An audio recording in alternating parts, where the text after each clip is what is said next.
nation, under God, indivisible, liberty and justice for all. That's just.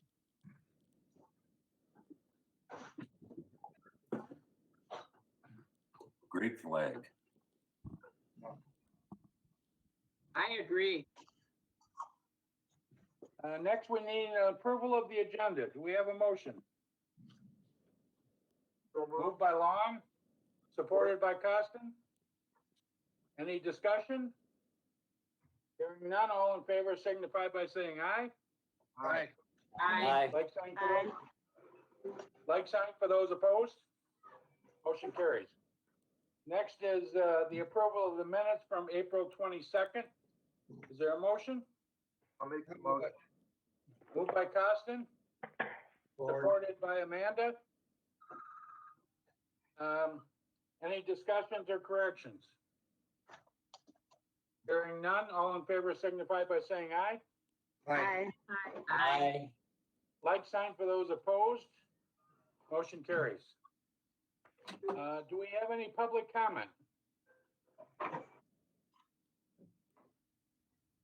At this time, I do have one caller on the phone. I haven't been able to get a response from them. I'm going to attempt to get a response one more time. If we have, Phil, I'm not sure if we have any emailed public comment. We can do that before, while I try to get this person on the phone. Okay. We do have one email public comment. I'm going to turn over to Melissa Prouse to read. I actually, if it's okay, what I'd like to do is it's a comment based on the public hearing presentation that we're about to have. So I'd like to make that presentation and then read the comment, if that makes sense. Okay, let's get the other public comment first if we can, and then we'll move on to the public hearing.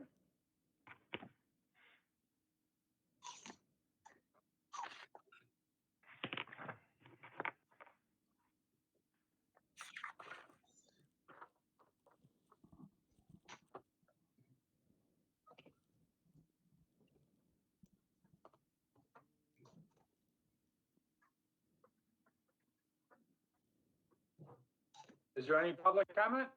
I still have not gotten any response from the caller. Okay, well, if you do, let us know and we'll try to add it in when we get it. Sounds good. Thank you. Okay, Out of curiosity, did you get the subject? I saw them come on as a caller one, and I haven't received any information as to their name, their subject, or anything. Thank you. Thanks, Alex. You're welcome. next we'll move on to public hearing, Independence Oaks Bailey House conversion mitigation. Is there anyone that would like to address this public hearing? Melissa? Hi, good afternoon. Can everybody see my screen? Yes. Okay. So what we're going to do here, I'm going to make a brief presentation on the conversion mitigation at Independence Oaks, so that everyone kind of has an understanding of what we're looking to do here today. And then if we have any public comment for this specific item, we'll take it after that. So just kind of a step back really quickly, maybe for some of our new commissioners who aren't familiar with what a conversion is. Essentially, a conversion is when we have grant funded property that is no longer available for public outdoor recreation. So if we've sold something or leased out a portion of grant funded property, the DNR considers that a conversion. We can mitigate that by adding recreation property that offsets the loss of what we're converting. Some of the challenges are that when you have an active conversion, it results in a lower score for any grant applications that you might have in, and also you're just in violation of the grant agreements for that property. So as part of the process of formally mitigating the conversion, the commission and then the board of commissioners have to acknowledge and approve that conversion and that mitigation. So that's what we're doing here today. So the portion of the property that we are converting from public recreation use is the Bailey House, and that's at Independence Oaks North. It was part of that acquisition back in 2010, I believe. It's located on Sashabaw Road between the two park entrances for Independence Oaks and Independence Oaks North. And I'll show a map in a minute to give you a better idea. It was formerly rental. The folks that owned the Upper Bushman Lake property that we bought used it as a rental house. So it just came to us as part of the property, and it's approximately 135 years old. Just a little bit of brief history, maybe some context as to why the community finds this home to be such an important resource for their community. It's named for the Bailey family, which their original U.S. land grant for the property goes back to 1856. That photo there that you see is of Robert and Melinda Bailey, who migrated from New York to this area in 1835. And folks might be familiar with the term the Bailey Lake Settlement. I know the Bailey Lake School, so this area is kind of named after that Bailey family. Their house is a T-plan farmhouse, something that seemed to be built quite a bit around that time, and the exterior architecture has some really good integrity to it. So it's a really good example of that type of house that could have been built during that time. And also on the inside, you can see from the one picture there that it has most of the original cabinetry, which is really rare for a house that's that old. So how do we get here to where we are today with this proposal? We did not need the house in county parks. We don't have a use for it, and it was in disrepair when we acquired it, and kind of continued to fall into disrepair over the years with the tenant that was in there for a little bit. And we also discovered that we had some citizens that wanted to see it preserved. So what we had done was we put out an RFP to essentially see if anybody wanted to purchase it from us, even for $1, and move it off site, transfer it to a new location, or possibly as a last resort to deconstruct it, to remove some of those great architectural features on the inside and outside and maybe repurpose them in other homes in the area. And as the word of that RFP got out, we started to hear more and more from some residents and businesses in the area that really had an interest in seeing the Bailey House preserved and consider it kind of a local historical landmark. If you've ever driven north on that portion of Sashabaw, it kind of comes into view kind of large in front of you on the curve going northbound there. So it is kind of a prominent residence in the community. And at that time, we learned that Clarkston Schools was actually also interested in using the house to teach their construction trades program, some valuable skills on the restoration of historic structures and the renovation of homes. You can actually see in some of the pictures there on the screen are some of the Clarkston Schools construction trades students helping put a new roof on the house to mothball it while we kind of got this deal worked out. So it's already been a great learning experience for them, and they haven't really even gotten into it yet. So together, those residents and businesses in Clarkston Schools formed a group that's now known as Preservation Clarkston. They're a nonprofit organization, and they came to the commission a couple years ago with a proposed plan to save and restore the Bailey House. And that was presented to the commission, who agreed to this concept of what essentially will be a property swap. So just now I can get to some of the details and kind of show you the area that we're talking about. So you can see this is Independence Oaks and this is Independence Oaks North, and this they touched kind of tip to tip. So this is the area that we're talking about. So when you zoom in up close, so again, this is Independence North up here. This is the Bailey House right here that's kind of in this yellow box. And this is Independence Oaks North Main Park. We actually own this property here. It was part of that same acquisition timeframe of the Upper Bushman property. We also have a conservation easement on the back half of this piece of property. So you can see these two yellow parcels here are kind of the gap in making this a stronger connection between our two pieces of property. So what's being proposed is for us to essentially sell this 0.73 acre parcel with the Bailey House on it. We'd be selling it to Preservation Clarkston, which will be purchasing it with this parcel here, this mitigation parcel 1, that 1.8 acres.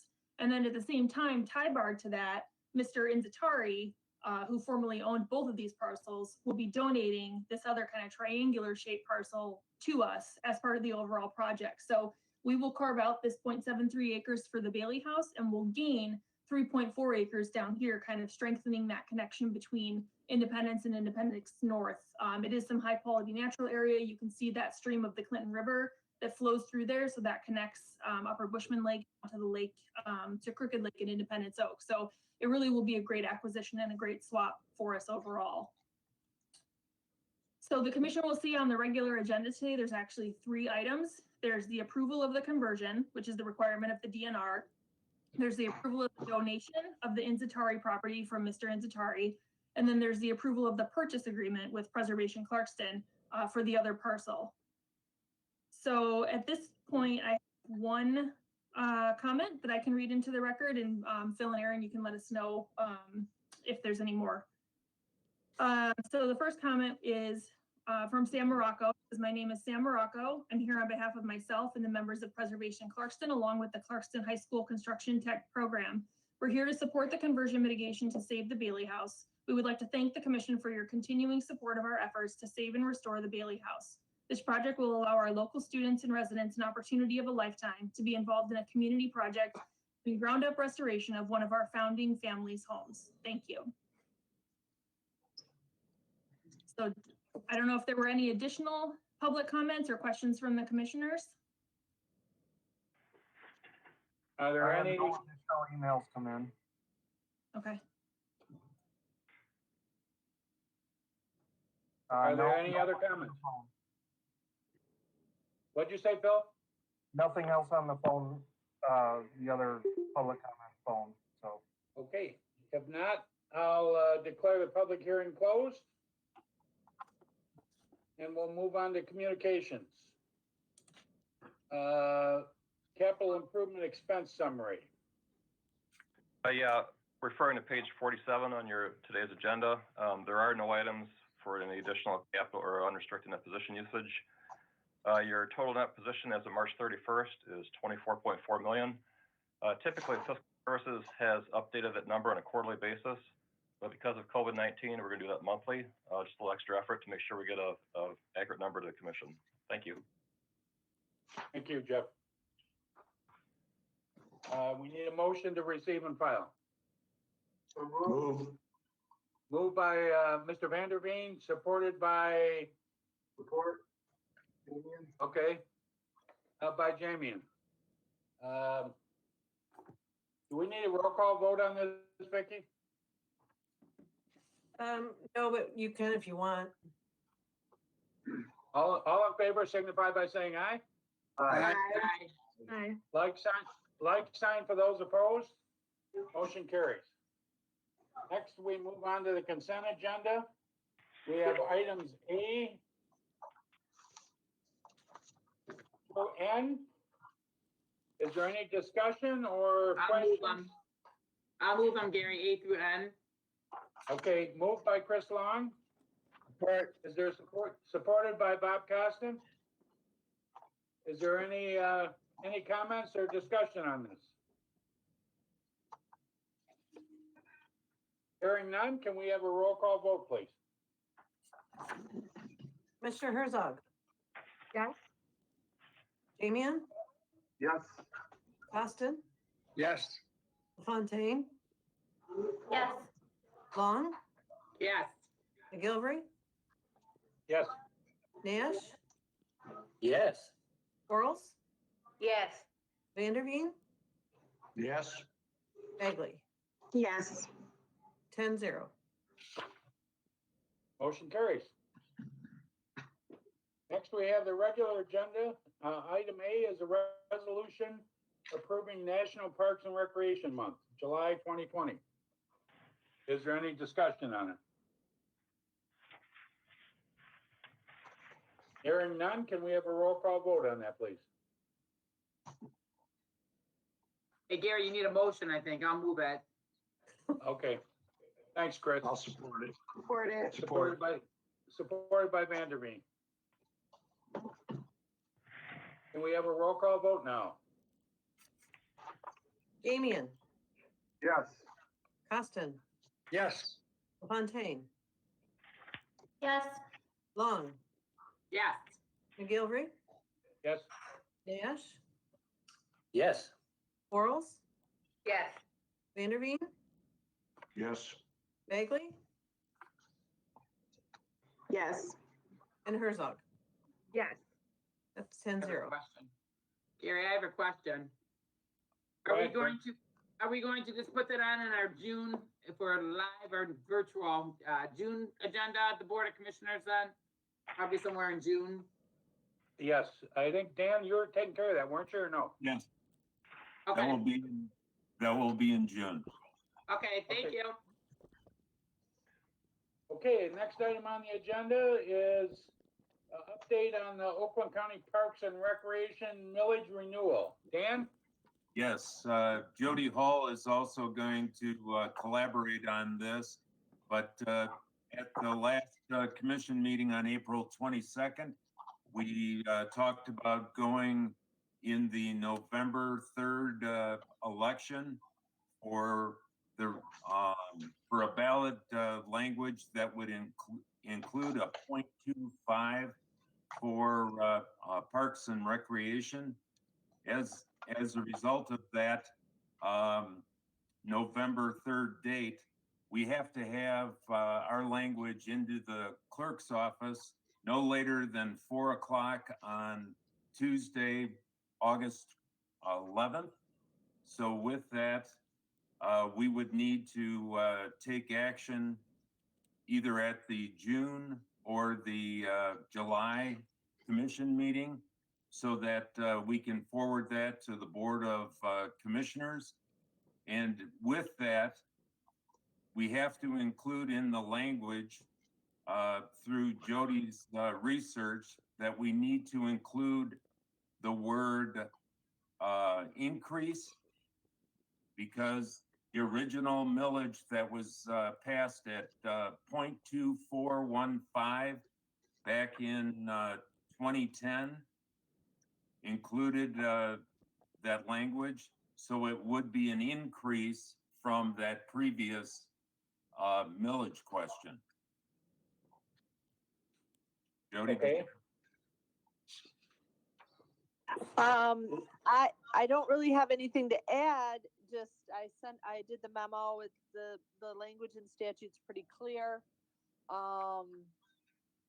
That to be a renewal, it has to be of the previously authorized millage. And the previously authorized millage was from 2010 was 0.2415. So I'm happy to take any questions. But What was the millage in 2000? Dave, I sent you that resolution, and it was a $0.25 in 2000, 0.25. Oh, you did? I don't see Yeah, that. I see emailed it. it to you. Okay. I've got it. Okay. I was gonna suggest that we say we increase it back to what it was in 2000. Yeah, I have something to, Gary. What I'm here for any questions. Remember that we have a statutory direction and mandate to make the ballot language clear, though. I mean, we don't want to be too mucky, but it has. Is that mucky? Is if we go back to what it was at a certain date? You could, but I mean, yeah. That way doesn't look like such an standard. increase. You're going back Yeah, to what we yeah. I mean, yeah. I just whatever we do, we just have to keep in mind that we have the statutory mandate to have clear, to have the language be clear, not confusing. So I have a Dave, question. I'm sorry. Is your suggestion, Dave, so we eliminate the idea that it's an increase? Is that Correct. Okay. We refer back to something we used to have. What was that rate? I think it's a little more palatable that way, personally. What is the rate there, Dave, in that? It's 0.25. 2000.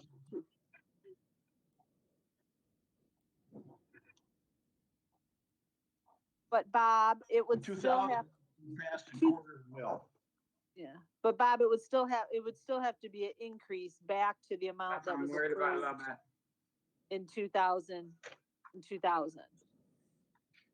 So we can't avoid the word increase.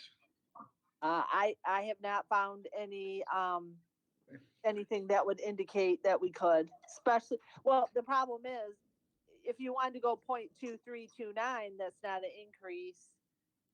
Or 0.2415, that's not necessarily that's not an increase, but 0.25 would be, because in 2010, if you look at the language that was approved, it was 0.2415. And they did that, I mean, for those of you that were on the board, I mean, the commission at that time, you'll remember they did that because they wanted to use the word renewal. Right. And to use the word renewal, it had to be the same amount as the previously authorized millage as reduced by Headley. I got a question, Gary, too. I think Andrea does too. Okay, Chris, go ahead. And then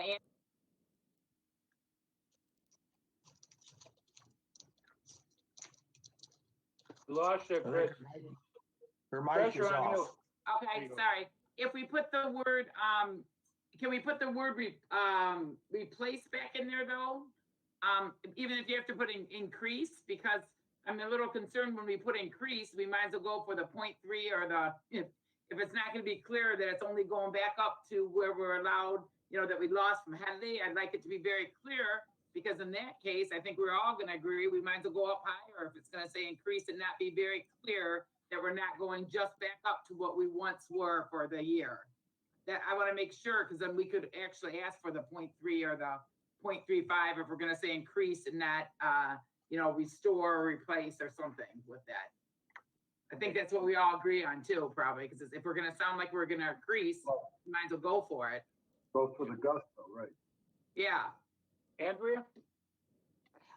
This is Jody. Commissioner Long, the replace also is a connection to when it will, the tax or the millage will be levied. Okay. So you're replacing it immediately upon election, on the passage of the millage, and so it would be levied in December. So yes, we would include, if you guys choose to include the word replace, and then the millage would be immediately levied in December of 2020. All right, so and then in that sense, I guess we get to look at the language. So as long as the language will be clear, even if it's an increase, that it's clear that it's going back up to 0.25 due to the Headley for the year. Is that going to be in there like it's an increase, but it's going back up to where it was? Yeah, well, we can include that language that the Commissioner Vanderveen wanted, that it's increasing back to the amount that was authorized of 2.25 that was authorized in 2000. Okay, that's good, because if we're not going to go up, I want to make sure people know that just for the last 10 years, we were just been going down, and we're just going back up to the initial one. Thank you. Correct. Yep. Andrea? So do you have a Jody, comment? my question was similar into the clarity of the language. If it just says increase, does it reference what the previous rate was? Like, are we required to put, if you're using increase, are you required to put increasing from 0.2415 to 0.5, or can you just say increase to and then the larger amount? Well, if we're gonna say if we're gonna make reference to the 2000,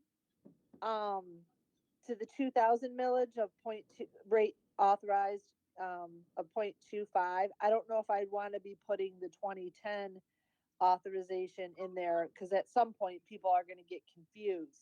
Do you understand? If you say it's increasing to 0.25, which was authorized in 2000, and then Right, this is so- an increase from 0.2415.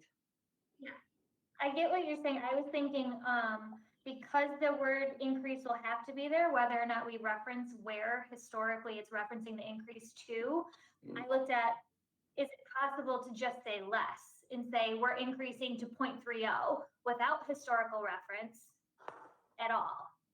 Like, is it the same? Is someone going to really read in depth? They're going to see increase no matter what. So is it worth it to include the historical reference or just to use the word increase to? Yeah, you can And do do the higher. Yeah, you could do both. You don't have to reference back to the amount. You can just say increase to 0.3, 0.35, 0.25, or you can say increase to 0.25 that was authorized in 2000. Just so there's a lot of different ways to skin this cat. Excuse my language pun, but yeah, there's a lot of different ways to write it. It's just what you guys feel comfortable with as a commission. You guys have to have that discussion and make that business decision, what you feel comfortable with and what you think the public will be receptive to. And In also November. what the Board of Commissioners will be comfortable with. Right, so my finishing thoughts on that is if it's gonna say increase, I hardly know anybody, maybe a handful of people that actually read every ounce of the proposal on their ballot. And if they do, are they just gonna see increase and say increase? And if they are, then yeah, we would go for the higher versus just the what is. That's my thought, but I could be off base on that. Are there any other questions? Thoughts, comments? I would just call our attention to what we're going through now, the COVID-19. And we extended it to November, hope with the understanding, or hope, I should say, that times will be a little better than they are right now. But I think we need to be very sensitive to that, make this as palatable as possible. Okay. Dan, why don't we plan on this being on our July meeting? Okay, That should give them plenty of time to get it submitted to the state. And possibly what we should do is set up a meeting with some of the Board of Commissioners, both sides, Republicans and Democrats, as well as the administrative office. Have representatives there from those folks. And let's sit down and discuss it. Maybe we can get Jody involved in that as well. okay. Okay. Is there anything else that we need to discuss on the millage renewal? Hearing none, we'll move on to C, which is proposed Independence Oaks Bailey House conversion mitigation. And we'll go with number 1, property conversion mitigation proposed resolution. Do we have a motion? Motion. Moved by Costin, supported by Amanda. Any discussion? No discussion. Can we have a roll call vote on item number 1, C1? Commissioner Costin, Yes. LaFontaine, Yes, Long, Yes. McGilvery, Yes. Dash, Yes. Quarles, Yes. Vanderveen, Yes. Bagley, Yes. Herzog, Yes. and Jamian. Yes. It's 10-0. Motion carries.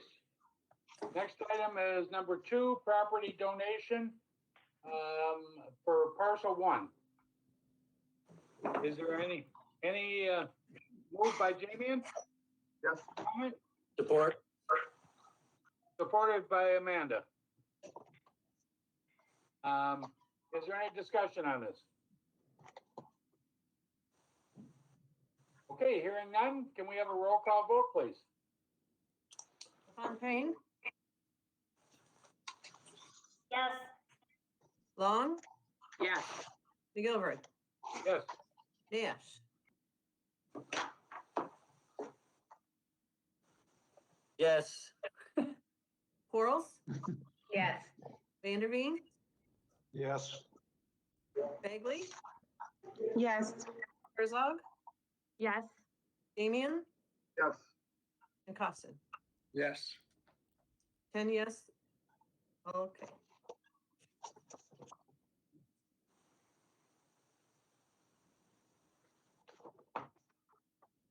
That's Okay, motion carries. Next item is property purchase agreement, preservation of Clarkston parcel 2. I'll move that. Support. Moved by Nash, supported by who? Vanderveen. Dave Vanderveen. Is there any discussion? I just wanted to say that I think this is a terrific project, and the folks that were involved have worked so hard on this. It's so good for the kids, their program teaching them these trades. It's just a great thing, and I think we did a good job doing it. So just want to say thanks to everybody. Thank you Yes, all. I have to echo those comments and also say that it's taken a while to get this done, but, Yeah. but finally we're there, so that's a good. Yeah. Okay, can we have a roll call vote on that then? Mr. Long, Yeah. Mr. McGilvery, Yes, Dash, Yes. Orals, Yes. Vanderveen, Yes. Bagley, Yes. Herzog, Yes. Damian, Yes. Austin, Yes. Fontaine, Yes. 10-0. motion carries. Thank you very much. Mr. Chairman, Yes, sir. while we're on that subject, the subject being Independence Oaks, I was wondering if staff has any thoughts about was it either the Knapp property or the Volt property? I forgot what the title is that we purchased on the lake. The house itself. What's going on with that? Oh, at the Manor House? Go ahead, Dan. The Manor House, right now, Yes. it is not being rented out. We're using it for some storage. And it is one of those facilities that we will be talking about in terms of our assets and the number of buildings that the Parks has, and as to whether that is one that could be raised and eliminated. Got it. Thank you. I suppose the same is true for the other buildings on the north part of the property, the Independence Oaks North. But there's another residence on the corner of Oak Hill and Sashabaw that is Right. also scheduled in the next year or two to be removed. Thank you. Okay, next we'll move on to reports. The first one is A, operational plan for the Oakland County Parks facilities, programs, events for the summer of 2020. Ann or Sue? Good afternoon, Commissioners.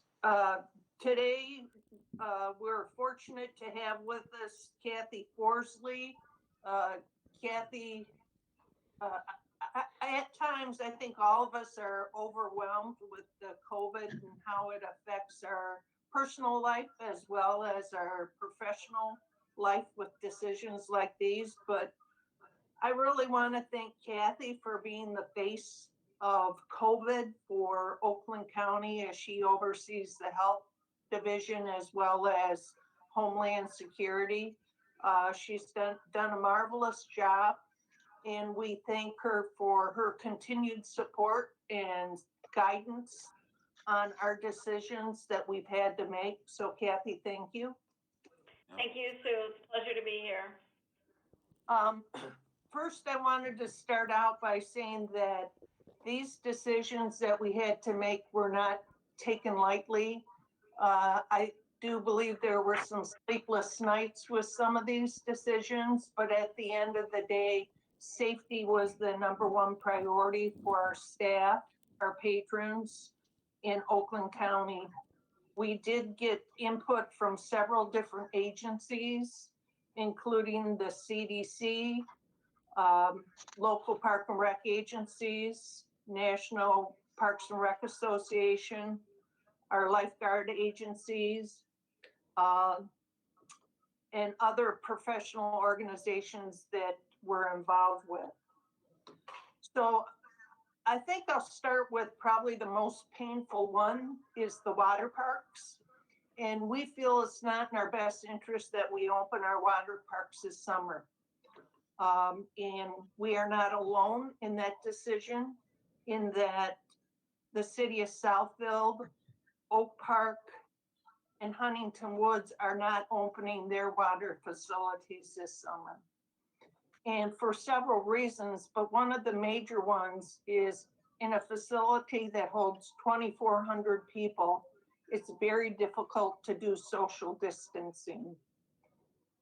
We could limit the amount, but we still have operational concerns with social distancing. And Kathy, I didn't know if you wanted to add to that at all. Yeah, I think that when we look around, we're also seeing a lot of pools even contacting the health division, saying that they do not intend to open this summer either. Others are waiting, but honestly, I think they're going to be waiting till midsummer before they even have the ability to think about opening. And once again, I agree with you and support you wholeheartedly. And actually, together, you know, in our discussions, we realized that social distancing is absolutely not possible in a swimming pool.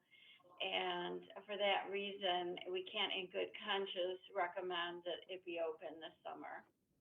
Gary, I got a question when you get.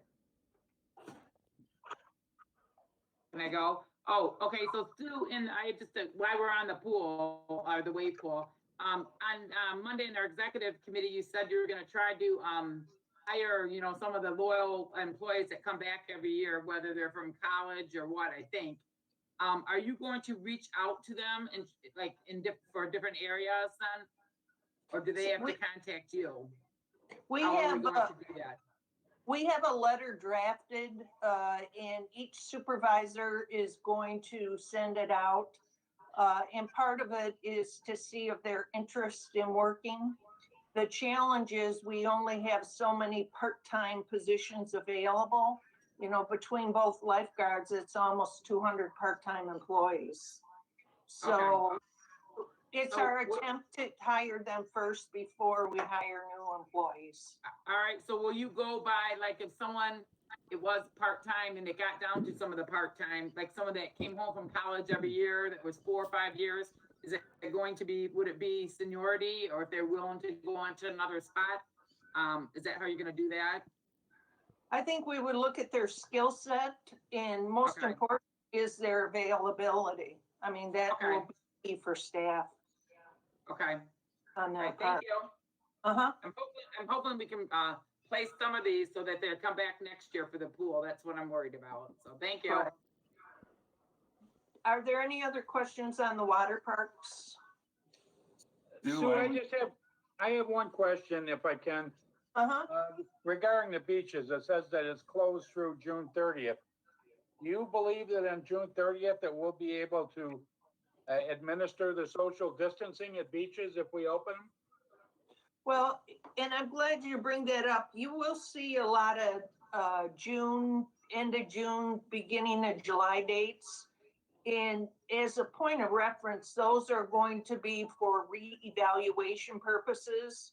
So it may be in the end of June, we can find out we cannot social distance ourselves at the beaches. The challenge with the water parks is it takes 6 to 9 weeks to prepare, where the beaches, you know, it's pretty much, even though there's work involved, it's not as much as a water park. So we will most definitely have a better answer mid-June if we're going to open those. Dan? Yeah. We're also looking at reevaluating these dates on a monthly basis and bringing those back to the commission, as well as on the water park. One of the real concerns for our staff is lifeguards having to make a rescue in a crowded pool. Could also be a real serious situation. Okay. Sue, you have anything else? Just to go over this real briefly, I won't go over each one, but our building usage is dictated by the governor's executive orders and when a group can get together, the number of people, as well as if we can social distance. Camping, we are tentatively scheduled to open June 25th. The state is opening the 24th. As well as special events. Those are postponed through the 30th and again are going to be evaluated on a monthly basis. So if you have any questions, feel free to reach out, or we can provide you with next month with an update on this. I do have one question in regards to residents being able to call in. Is there someone in the office that will be manning the phones? You mean at the administration Yes. office? I do believe somebody is starting to work Monday. Okay. In regards to water park calls, or just in general? Just in general. Yeah. We've had our there's- office. Go ahead. There's gonna be a lot of people that's gonna wanna know when campground's open, if the wave pool is open, so on and so forth. So I guess that's what I'm worried about. Well, the nice part about it is our voicemail that will, send you for water parks, and it will send you to a certain area. And for campgrounds, it sends you to the campground area. So, it's not a one person has to answer all those questions, but we will follow through on all of these. Okay. Is there any other questions? Mr. Chairman, I apologize. I left you for a while. My computer went out, but apparently I'm back on now. Yep, we see your smiling face. Thanks. Gary? Yes, go ahead, Dan. We would, from staff's perspective, we'd like the commission to take action based upon our recommendation for these dates, and that we will bring you back monthly updates as things develop. Can I ask, this is Greg. Yeah. So is it fair to assume that none of our buildings, our administrative buildings, are occupied right now? We have some staff that come in periodically, but there's nobody in the building on a full-time basis, 7 days a week or 5 days a week. And there's no provisions under the governor's rules that allow us to just maintain the bare minimum of the facilities and that sort of thing? We do. There's no good reason why we shouldn't have people staffed in some of the buildings during this time? Well, I think when we say minimum, it may be 2 or 3, and part of it is they may come in once a week to do for fiscal services to make certain the bills are paid. Another may be to get the mail, but it's not that they're there all day. They come in to do payroll, but other than that, I think on a day, there could be 2 or 3 people. So has it been determined that nothing that we provide or offer is essential? Is that it? For the most part. Yes. No, we have essential activities for the parks. The basic operational upkeep of a park is considered essential, like trash. If example, Independence was open, we had to maintain the trails, we had to empty the trash and clean the restrooms. One reason we were behind the 8 ball in golf is the only thing we could do was mow the greens and fairways. We couldn't do anything else. So other than that, mostly people have been working from home. So one of the big things that a lot of people are talking about is this gradual reopening. And to go from having nobody working all of a sudden working, in a total reopening is difficult. And if there are essential services that we are providing, why wouldn't they be working full time, or is there not enough work for them to work full time? That way, when we do reopen, we're not reopening the entire workforce. Right. We're doing it incrementally. But to totally be shut down and work from home, that making that transition in people's minds is gonna be very difficult. Well, Have you it's, anticipated that? there's been more people over the last couple of weeks, and we had some staff that started on Monday at several parks. So it's part of the county's overall plan to slowly ramp back up.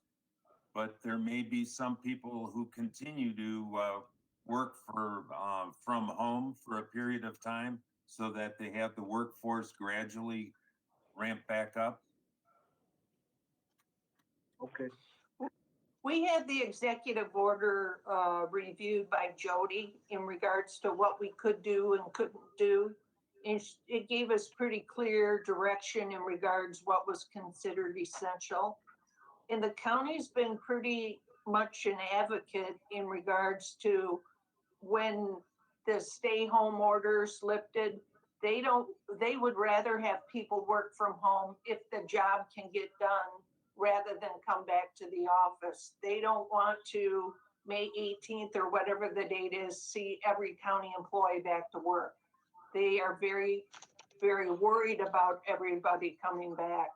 We're in a unique situation that we had staff that weren't considered essential that had to work because the golf course is open. So we're kind of an anomaly there. I see. All right, thank you.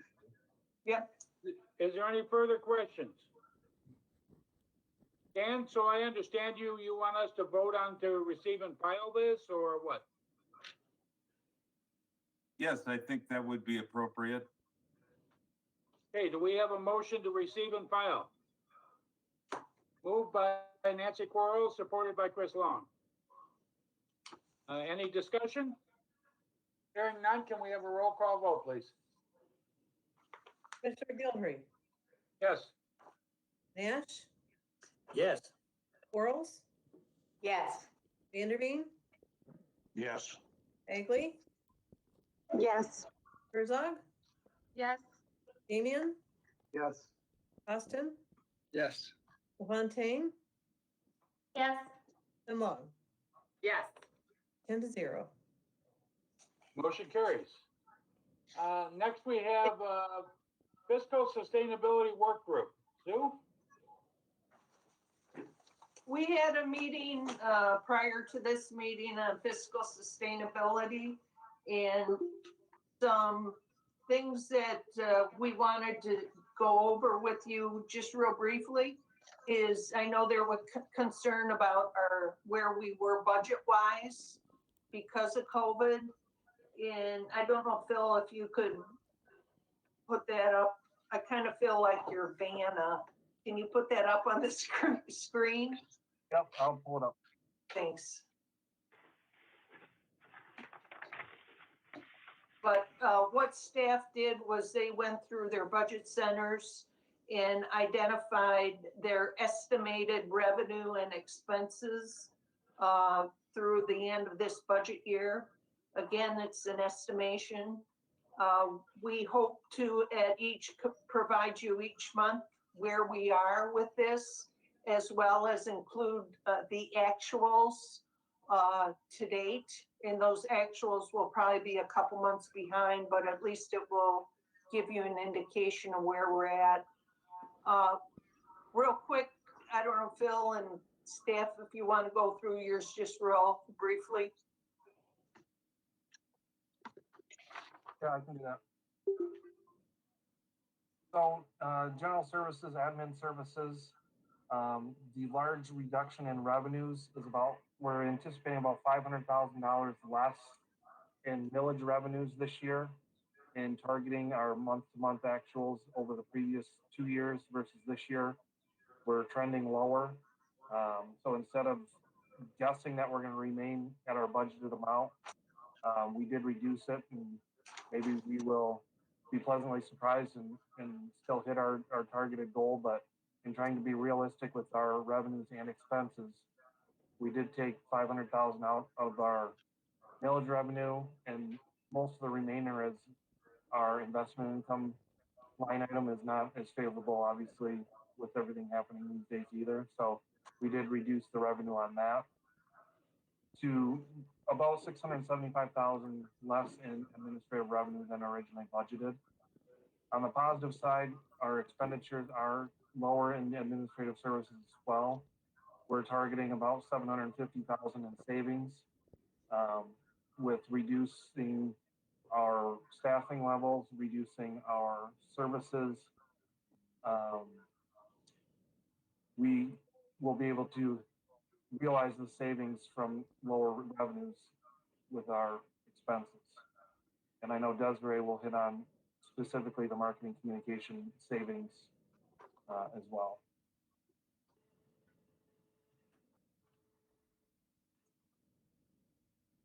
Okay, Sue? for marketing, Oh, Yes, Sue, just a quick question. Are we gonna go over each one of these, or do we just wanna ask people if they have questions on it? that's good. You don't have to go over this. If you have questions on these, we're more than happy to answer those. We can just show you the bottom line. Maybe that's the best thing to do. And we regret that we weren't able to get this out to you sooner, but there's been a lot of things going on and just timing. Yeah, I saw it. Great Go ahead, job. Greg. I saw it, I read it, you know, great job in projecting that out. I mean, not happy with the number, but So the bottom line is we're Sorry, we're projected as of today, short revenue, 5,600,000 and less expenses, which is good, 4,600,000. So again, that's a snapshot in time, and it also is very weather driven. So Sue, sorry, Gary, if this is Chris, if I could answer. So that you're estimating about a million would be a loss or on our budget, correct? With that 5.6? As it is today. Is that correct? Am I thinking it like you're losing 5.6 in revenue, but then the expenses that you're losing is 4.6, so we're to deal with 1 million about? That's correct. Okay, thank you. And that's as of today. Okay, thank you. Does anyone else have any further questions on this? I'd just like to say, administration's done a great job on this. In other words, identifying that there's a problem and then correspondingly reducing expenses and projecting those reductions out. Lower our, our loss, and the presentation was really good. And so just wanna, the responsibility of administration to identify that, yeah, there's a loss in revenue, but you're gonna adjust the expenses as well. That's sound management. Just wanna applaud that. Thank you. Is there any further questions or comments? Okay. Well, is there anything else you want to add to fiscal sustainability, Sue? That's fine. Okay. We'll move on to the next item, and that's the update of the proposed fiscal year 2021 and to 2023 parks budget. Okay, this kind of follows in the same conversation that we just had. According to our budget schedule, the June meeting would be where we would ask the commission for a conceptual approval of that 2021 through 2023 budget. That then would be sent over to the Board of Commissioners. So staff will be working on some amendments to what you saw at the April 22nd meeting, and providing you with updates prior to your conceptual approval of the budget. So the budget can arrive at the same time as our millage recommendation.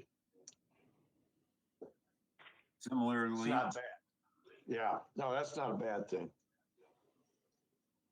yeah, but you could take the millage question and vote on that in July, Dave.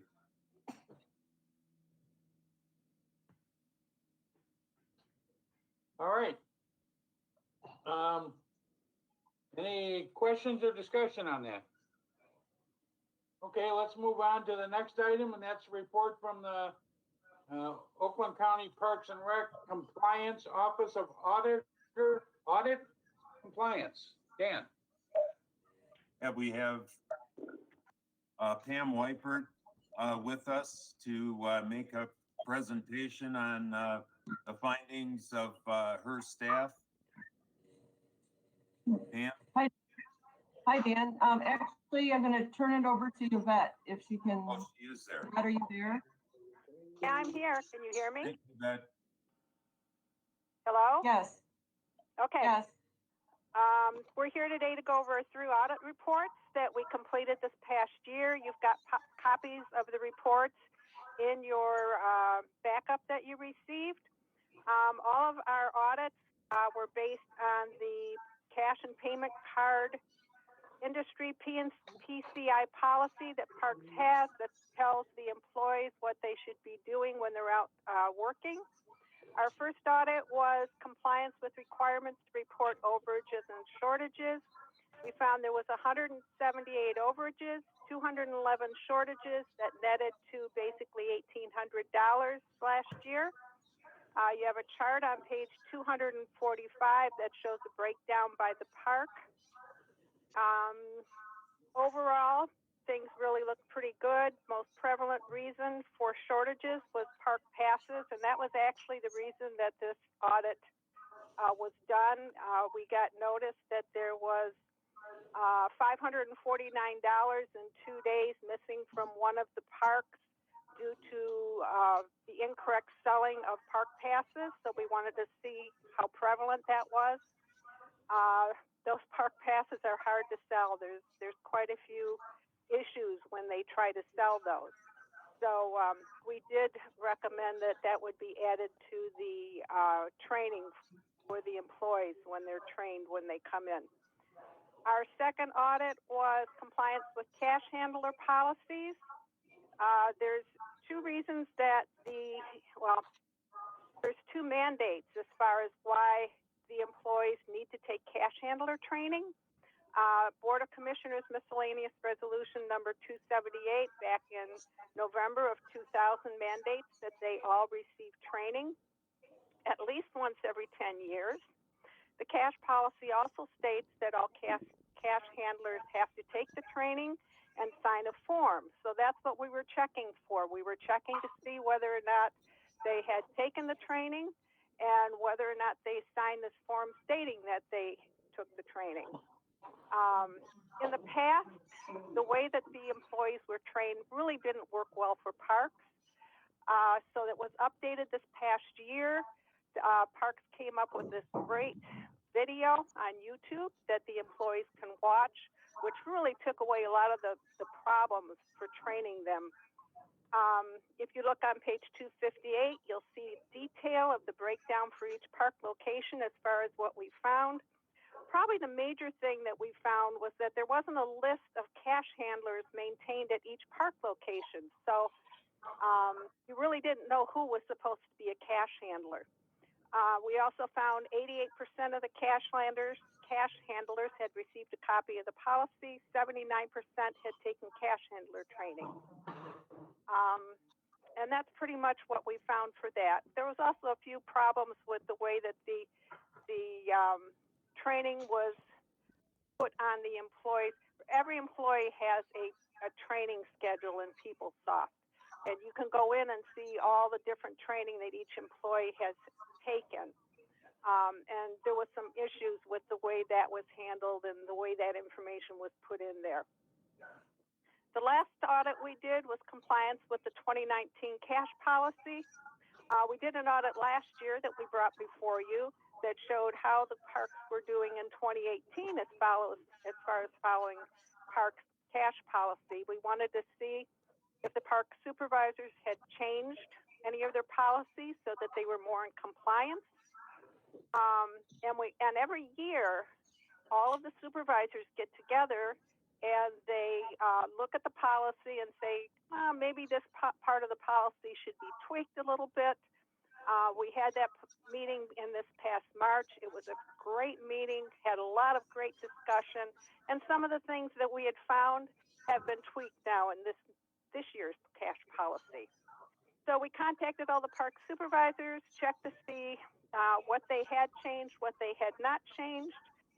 Most cases when we pointed out, hey, you know, the cash policy changed this past year, and then they changed their policies so that they were now in compliance. If you look at page 262 in your handouts, you'll see how each one of the parks did. Because of the discussions, a number of different things are being changed for this year. The credit card transactions, the way they're handled is going to be changed, which is going to save a lot of time for the people when they're doing manual receipts. Out at Groveland, we found out they were using tickets for people walking in the door that weren't approved by Fiscal Services, and they're going to get that approved. So that's going to take care of that problem. But BMX Track wasn't bringing their revenue in according to the cash policy, and that's going to be tweaked in the cash policy so they're in compliance. Market wasn't keeping all their money in a cash drawer all the time. They bought a cash box. Funds in the water park weren't counted as often according to a set schedule. They're going to fix that. Water park, when they accepted tips, they were not being rung up in Rec Track properly. That's pretty much what we found in our 3 audits. If you have any questions, I ran through that quick because I think you're all tired and want to go home. We are. We're off. No questions? Okay, if you ever have any questions, comments, concerns, something you'd like us to look at, please feel free to contact our office. Yvette, I think Commissioner One question, was that better audit than the year before? Because it sounds like it was with the cash handling. I think we had some problems before. It sounds like it's improving. Yes, every year we find things are definitely, they're doing a better job at following their cash policies. Good, so and yes. then it's at $1,800. So that was mostly items not ringing right, like the park passes and stuff, and we have some, we can resolve those problems. That 1,800 that was shortage was that was ringing in in that. wrong? Yes, that was in that Okay. between the overages and shortages. Generally, cashier error was the reason for the overages, and the park passes were the reasons for the shortages. Maybe the employee gave them a yearly park pass instead of giving them a daily park pass, Okay. or Okay. that kind of thing. So Well, it seems like a lot better than prior years, because I've been on here a long time. So it seems Yeah, like I we're think definitely they're going the right direction. yes, I agree. They really are. They're really trying as far as, you know, following the cash procedures.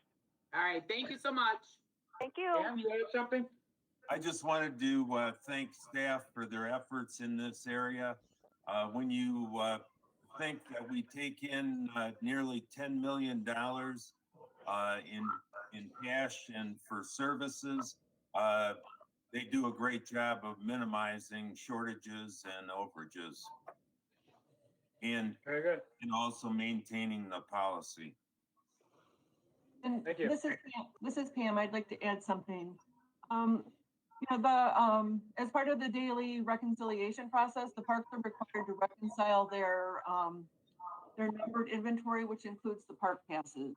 So on a daily basis, they are like recognizing whether they've made a mistake when they hand out the passes, which I think is a really great control.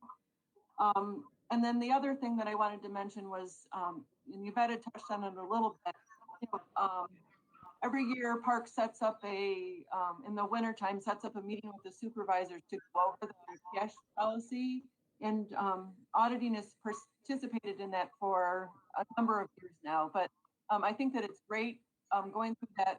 The policy really, I think, helped the park supervisors become familiar with the policy, and I think that that helps them comply with it. So I think that's a great practice that should continue. Thank you, Pam.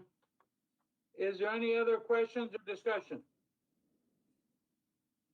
Hearing none, we'll move on then to executive officers report. Okay, on page 267, just a reminder of upcoming meetings. The commission meeting is on Wednesday, June the 3rd at 1 o'clock. The next executive committee meeting is Monday, May 18th at 1 o'clock. On pages 268 to 270 is information regarding a application for the ORV Trail Improvement Fund that was put together by staff. And that's another means how the Michigan Department of Natural Resources helps support the park system and the ORV development. And in this case, specifically for the parking lot along Dixie Highway. On pages 271 through 287 is Desiree's monthly report of her staff's effort on communications and marketing for the park system. And if you have any questions. Are there any questions? That sounds simple enough. Thanks, Dan. Yep. Okay, the next item on the agenda is executive committee update. I'll tell you what we did talk about a little bit real quick. We had an agenda that included the millage renewal a little bit. We discussed that, as well as park passes during the COVID pandemic. Fiscal year 21 through 23, the budget, just the proposed updates. And that was pretty much it. We did talk a little bit too about the revision of the unrestricted net position policy. Is there any questions on any of those? Commissioner McGilvery, did you want to talk about the unrestricted net position policy during the COVID-19 pandemic? Did we want to, make any change now or wait until next commission meeting? Yeah, probably just wait until the next meeting. I would think that'd be the best. Okay. Okay. Is there any other items that somebody would like to address? New business? I noticed that the farmer's market's gonna be open. Is it this Sunday? We're gonna open on Sundays now?